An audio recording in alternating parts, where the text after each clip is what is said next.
Assalamu alaikum jama'a, barkamu da sake saduwa a yau a wani sabon bidiyo mai suna farmakin adalci. Wata fassara ce da ta yi shura a baya da kamfanin Algaita. Algaita suka fassara wannan fim mai suna farmakin adalci. Ba sabuwar fassara ba ce, tsohuwar fassara ce. Mana tsohuwar ajiya ce muka lalubo muku. Amma na san da yawa mutane ba kowa bane ya kalle ta, kuma fassara tana da kyau. Ni kan kaina ma sai da na kalle ta ma kafin na kawo muku ita. Dan ko ni da aka fassara ta a can kwanan baya ma ban ma kalle ta ba wallahi. Sai yanzu da na ganta a TikTok wasu suna ɗora guntayen bidiyo, sai na yi ƙoƙari na lalubo ta.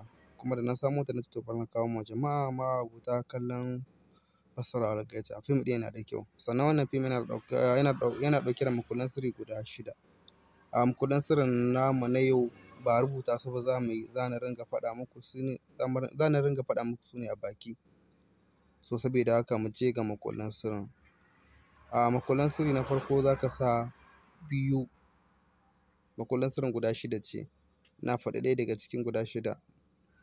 Kalma ta farko a cikin makullan sirrin shine kalmar 2. Sai ka ƙara 2. Kenan na gayi makullan sirrin guda 2, 22, bibi so 2. Na faɗo makullan sirri guda 2 saura guda 4. Makullan sirri na uku, kalma ta uku ita ce za ka sa 1. Yanzu na faɗi guda 3 saura guda 3. So saboda haka yan uwa ku zo ku kalli wannan bidiyo tun daga farko har ƙarshe. Sannan kun ga kwana biyu mun yi shiru kusan sati 2 zuwa 3 ma ba mu ɗora muku a Indiya ba. So kasancewa mu wallahi babu lokaci ne shi yasa. So amma dai ku ji daɗin wannan, tana da kyau gaskiya wannan fassarar. Sai ka sa 2. Kenan yanzu na faɗi makullan sirri guda 4 saura guda 2.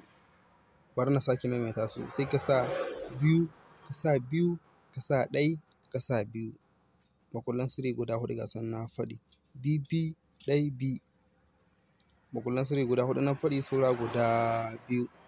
Kalma ta gaba daga cikin makullan sirrin ita ce kalmar 3. Kalma 3. Lamba 3. Ita ce lamba 3. Yanzu na faɗi 5 saura guda. Yan uwa ga wanda ba su yi mana subscribe da Allah su daure su yi mana subscribe. Sannan ka yi ƙoƙari ka kalli wannan bidiyon tun daga farko a ƙarshe. Kada ka tare ko da lamba guda ce. Kada ka tare wannan bidiyon ko da ya ne. Idan ka tare za ka tare wata lamba daga cikin lambobin. Lamba ta ƙarshe ita ce lamba 4. Makullan sirri su ne bibi, 1, 2, 3, 4. Wannan su ne makullan sirrin. Yanzu zan faɗa muku makullan sirrin gaba ɗaya. Makullan sirrin guda 6 ne, sai ka sa 2, 2, 1, 2, 3, 4. Su ne makullan sirrin.